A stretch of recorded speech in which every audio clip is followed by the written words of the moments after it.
Iran ने pressure दिया हुआ था इंडिया, क्योंकि ईरान के अगेंस्ट में कथाकथित तौर पे इजराइल के पार्लियामेंट में हमारे मोदी साहब ने कह दिया कि हम इजराइल के साथ हैं। तो चाबहार पोर्ट के थ्रू इंडिया जो है वो मोसाद के एजेंट्स को इंडियन बना करके वो भेज रहा था ईरान के अंदर। और जब से इंडिया ने ईरान से अपना रिश्ता थोड़ा खत्म करना चाहा या अलग करना चाहा, तो चाबहार पोर्ट के ऊपर तो क्वेश्चन आ ही रहा था। अब तो पाकिस्तानियों के बल्ले बल्ले हो।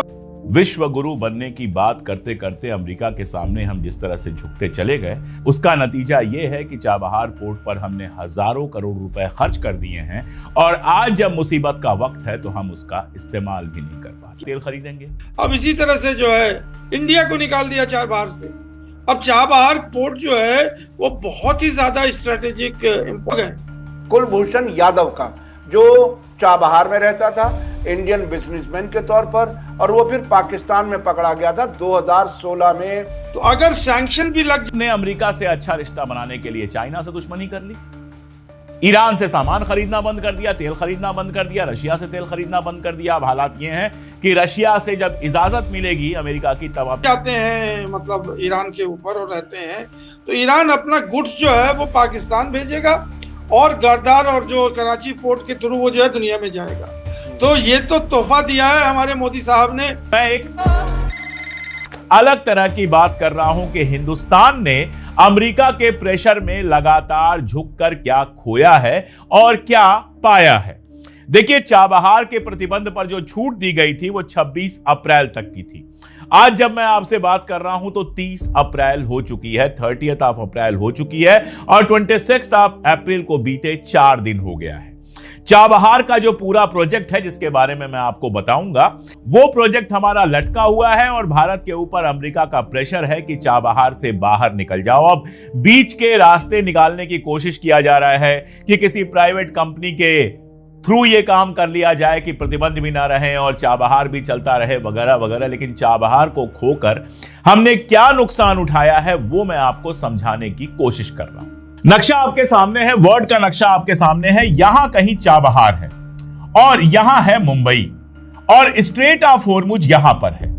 अगर चाबहार से मुंबई का सीधा रास्ता बन गया होता, जो पूरा प्लान था कि चाबहार से हम सीधे व्यापार करेंगे, सीधे ट्रेड करेंगे, ईरान जो हमारी चीजें जाती हैं और ईरान से जो हमारी चीजें आती हैं वो सीधे चाबहार से लेकर मुंबई आएंगी और जाएंगी। अगर ये हमने कर लिया होता तो आप ये देखिए कि स्ट्रेट ऑफ होर्मुज जो बना हुआ है, इस स्ट्रेट ऑफ होर्मुज की बंदी या फिर अमेरिकी नाकाबंदी का हमारे ऊपर कोई असर ही नहीं होता। स्ट्रेट ऑफ होर्मुज है यहां पर, अमेरिकन नाकाबंदी कहीं यहां है, ये वाला जो सी ऑफ ओमान का इलाका है, चाबहार यहां है, चाबहार से सीधे मुंबई।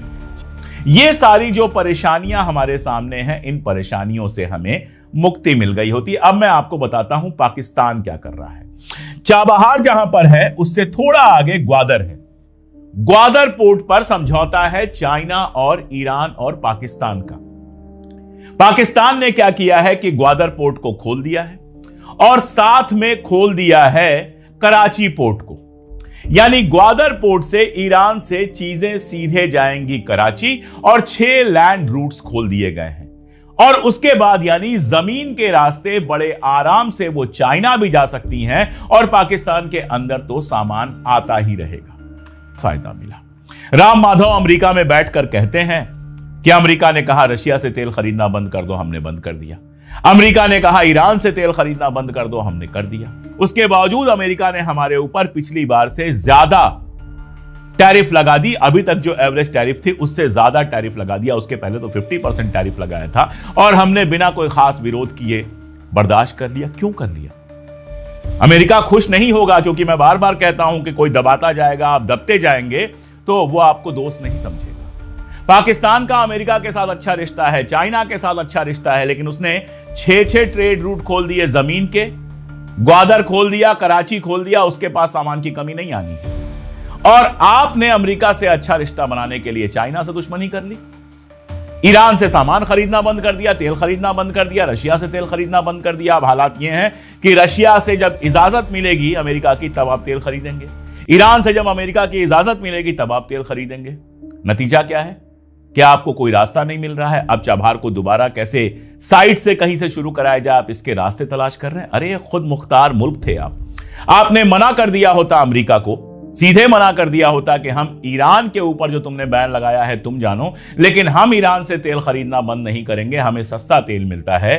तो आज चाबहार पोर्ट चल रहा होता, हमारे यहां सारा सामान आ रहा होता और ये पूरे संकट से हम बच सकते थे। लेकिन विश्व गुरु बनने की बात करते करते अमेरिका के सामने हम जिस तरह से झुकते चले गए, उसका नतीजा यह है कि चाबहार पोर्ट पर हमने हजारों करोड़ रुपए खर्च कर दिए हैं और आज जब मुसीबत का वक्त है तो हम उसका इस्तेमाल भी नहीं कर पाए। अमेरिका के दबाव में भारत क्या क्या करेगा, क्या होगा?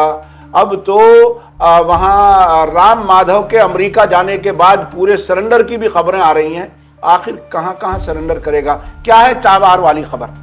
क्योंकि ये चाबहार पोर्ट जो है, अब उसकी खबर ये है कि इंडिया ने अपने आप को वहां से सरेंडर कर दिया। और नरेंद्र सरेंडर वाली जो बात राहुल गांधी हमेशा उठाते रहते हैं वही है। इतना बड़ा इन्वेस्टमेंट आज एक समझ लीजिए कि एक 15-20 साल से जो है वो वहाँ इंडिया वहाँ मौजूद था, तैनात था और ईरान की रजामंदी थी और ईरान के खुशनुदी के बहस जो है वो इंडिया जो है वो पाकिस्तान को बाईपास करके अफगानिस्तान तक पहुंच रहा था, बलूचिस्तान को भी पास करके, और वो ईरान के सहारे जो अफगानिस्तान का बॉर्डर लगता है उससे वो अफगानिस्तान पहुंच जाता था और फिर सेंट्रल एशिया पहुंच जाता था। तो खबर जो है वो ये है कि बज़ाहिर तो लोग कह रहे हैं कि साहब अमेरिका का प्रेशर था इसलिए कि वो ईरान से कोई रिश्ता नहीं रखे और उससे कोई तेल ना ले और इस वजह से इंडिया जो है वो वहां से निकल गया। लेकिन दूसरा पहलू ये भी है कि ईरान ने प्रेशर दिया हुआ था इंडिया, क्योंकि ईरान के अगेंस्ट में कथाकथित तौर पे इजराइल के पार्लियामेंट में हमारे मोदी साहब ने कह दिया कि हम इजराइल के साथ हैं। उसका मतलब क्या हुआ कि हम ईरान के दुश्मन हैं। तो क्या ईरान चाबहार पोर्ट को ऑपरेट करने देगा इंडिया को? मालिकाना हक तो ईरान का ही है ना। तो ईरान की तरफ से भी इंडिया का के ऊपर प्रेशर था कि अब यहां से आप, जैसे उन्होंने बेस बनाए थे अमेरिका ने, अलग अलग उनको खदेड़ के निकाल दिया। अब इसी तरह से जो है इंडिया को निकाल दिया चाबहार से। अब चाबहार पोर्ट जो है वो बहुत ही ज्यादा स्ट्रेटेजिक इंपॉर्टेंस था इंडिया का, क्योंकि उधर गवादार पोर्ट जो है वो तो चाइना के पास चला गया। अब ये चाह रहे थे कि उसको काउंटर करने के लिए हम चाबहार पोर्ट पे आए। बहुत बड़ा तिजारत होता था उससे। वो पूरा का पूरा जो है इंडिया का जो एक्सपोर्ट है वो चाबहार पोर्ट के होता था। अब एक चीज और मैं बता दूं कि चाबहार पोर्ट जो है वो एक क्लैंडस्टाइन ऑपरेशन बन गया था इंडिया के लिए। ये भी पूरी जनता को पता है, पाकिस्तानियों को पता है और ईरानियों को पता है। इंडिया के जो एजेंट हैं वो ईरान में पकड़े गए मोसाद के लिए काम करते हुए, उनका एग्जीक्यूशन भी हो गया। तो चाबहार पोर्ट के थ्रू इंडिया जो है वो मोसाद के एजेंट्स को इंडियन बना करके वो भेज रहा था ईरान के अंदर। नहीं तो सूरत हाल ये है कि अमेरिका का तो प्रेशर था कि आप ईरान से तेल ना लें और हर तरह से हम ईरान से रिश्ते अपने खत्म करें, और ईरान का भी प्रेशर था। तो ये इंडिया की बहुत बड़ी स्ट्रैटेजिक लॉस है, जिसको भारतीय जो लोग हैं उनको समझना पड़ेगा कि ये क्या किया मोदी सरकार ने, क्या फॉरेन पॉलिसी है। एक तो अरबों रुपया जो है आपने चाबहार पोर्ट पे लगा दिया, और ये बात मैं आपको बड़े इससे बता रहा हूं कि चाबहार पोर्ट हमेशा एक सवालिया निशान था, और जब से इंडिया ने ईरान से अपना रिश्ता थोड़ा खत्म करना चाहा या अलग करना चाहा, तो चाबहार पोर्ट के ऊपर तो क्वेश्चन आ ही रहा था। अब तो पाकिस्तानियों के बल्ले बल्ले हो गए कि चाबहार पोर्ट को हमेशा पाकिस्तानी ये कह रहा था।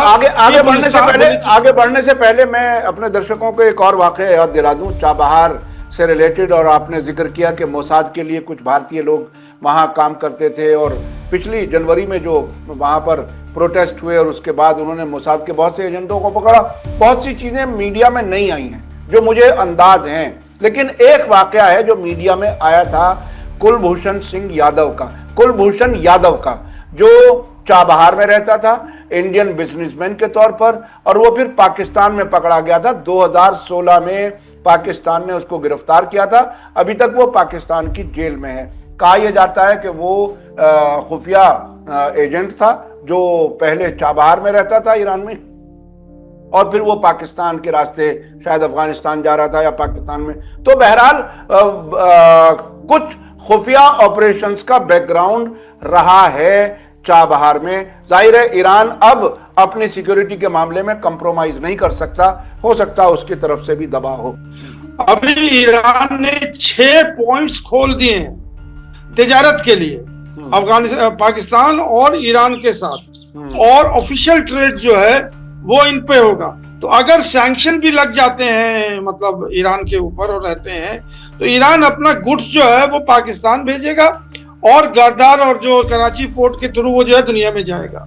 तो ये तो तोहफा दिया है हमारे मोदी साहब ने ईरान से, मतलब क्या कहते हैं, अदावत करने के लिए। तो ये जो छह जो पॉइंट्स हैं ये तो पहले नहीं खुले थे, ये तो पहले नहीं थे। ये अभी जो ईरान वॉर के बाद ही जो है ये अनाउंसमेंट आया है ईरान का कि हम पाकिस्तान के साथ ये 6 पॉइंट्स खोल रहे हैं जिससे हम तिजारत करेंगे। अब उसमें सारी चीजें आएंगी, जो भी चीजें जो है वो आप इंटरनेशनल लेवल पे ईरान से एक्सपोर्ट नहीं कर सकते हैं, वो मतलब रोड के थ्रू जो है वो आ जाएगा, ट्रेन लिंक होगा, किसके थ्रू आएगा और वो पाकिस्तान उसको एक्सपोर्ट करेगा। तो ये बड़ी खबर है।